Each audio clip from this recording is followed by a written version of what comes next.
साल 1962 सुबह के करीब 8 बजे अरुणाचल प्रदेश के बॉर्डर पर थगला रेजिमेंट पर हमारे फौजी डेली के रूटीन में बिजी थे। तभी चाइनीज आर्मी एक बहुत बड़ी संख्या की तादाद में उस पोस्ट पर हमला कर देती है और इंडिया के 56 इंडियन फौजी मौजूद थे थगला रेजिमेंट पे। चाइनीज आर्मी के 60-100 सोल्जर जिन्होंने थगला रेजिमेंट पर हमला बोला, फिर भी हमारे भारतीय सैनिक इस लड़ाई से नहीं भागे। लेकिन करीब 9:30 बजे चाइनीज आर्मी की तरफ से दूसरा हमला भी कर दिया जाता है भारतीयों पर। भारतीय सैनिक थोड़ा भी तैयार नहीं थे इस हमले के लिए, तब तक तीसरा हमला भी हो जाता है और इस बार कोई रास्ता नहीं बचता विड्रा के अलावा।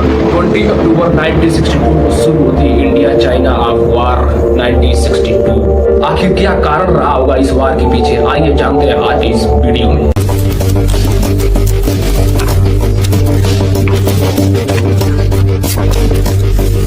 इस घटना के पीछे 2 कारण बताए जाते हैं, मगर आज के इस वीडियो में पहला कारण चर्चा करेंगे। चाइना को शक था कि तिब्बत के रीजन में इंडिया अपना इंटरेस्ट दिखा रहा है, मगर ऐसा कुछ नहीं था। इंडिया तिब्बत के बारे में सोचा तक नहीं था। एक्सपर्टों का मानना था कि चाइना की तरफ से ये सोच गलत थी। इंडिया उसमें अपने भारत देश को डेवलप्ड करने के लिए सोच रहा था। और दूसरी तरफ से देखे तो चाइना भी गलत नहीं सोचा था, क्योंकि इंडिया ने 1959 में द दलाई लामा को इंडिया ने नेफ्यूज दी थी। प्रधानमंत्री जवाहरलाल नेहरू ने जब फॉरवर्ड पॉलिसी अपनाई तो इंडिया सोल्जर जाके उस जगह पर ऑक्यूपाई करने लगे थे, जिसे हम अपना मानते थे।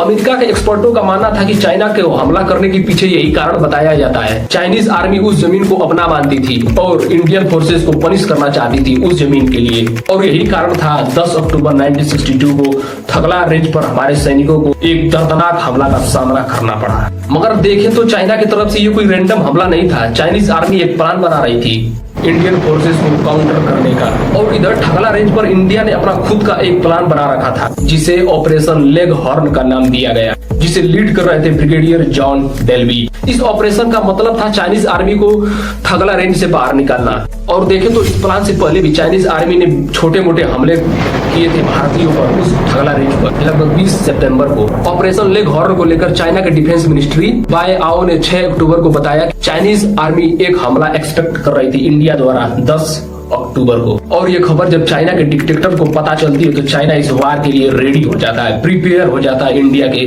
खिलाफ। और इधर इंडियन आर्मी इस बात से बेखबर थी, वो नहीं चाहती थी कि या फिर वो नहीं जानती थी कि चाइना युद्ध के लिए रेडी हो गया है। आर स्वामीनाथन का एक स्टेटमेंट था उस जमाने का कि उन्होंने लिखा था कि इंडिया के जो हाई रैंक आर्मी सोल्जर थे उन्होंने चाइना के साथ वार को रूल आउट कर दिया। और सितंबर 1962 में एक और मेजर जनरल का स्टेटमेंट था कि चाइना के ऊपर छोटे मोटे वार करो तो चाइना युद्ध छोड़कर भाग जाते हैं, तो कोई सवाल ही पैदा नहीं होता कि चाइना युद्ध करेगी। इसलिए पहला जब हमला हुआ चाइना की तरफ से भारत पे, तो वो हमला बहुत ही अनएक्सेप्टेड था। ईस्टर्न सेक्टर पे तैनात आर्मी सोल्जरों को 600 टन मटेरियल की जरूरत थी, लेकिन उनके पास केवल 20% टन ही मटेरियल था युद्ध के लिए। और चाइना द्वारा पहला हमला किया जाता है इंडिया के बॉर्डर पर। उस हमला के बाद अभी इंडिया ऊपर आई नहीं था कि चाइना के सोल्जरों में 2000 काउंट किए गए आर्मी सोल्जर, और 2000 वो सोल्जर रात को हमला के लिए रेडी थे 18 अक्टूबर को। अगले दिन 20 अक्टूबर को सुबह के 5:14 पर चाइना की तरफ से युद्ध का आगाज किया जाता है। 7 घंटे लगभग 12:30 बजे इंडियन सोल्जर के 7th ब्रिगेड पूरी तरह से खत्म हो गई। 493 जवान उस मॉर्निंग इंडिया के मारे गए, शहीद हो गए रणभूमि में।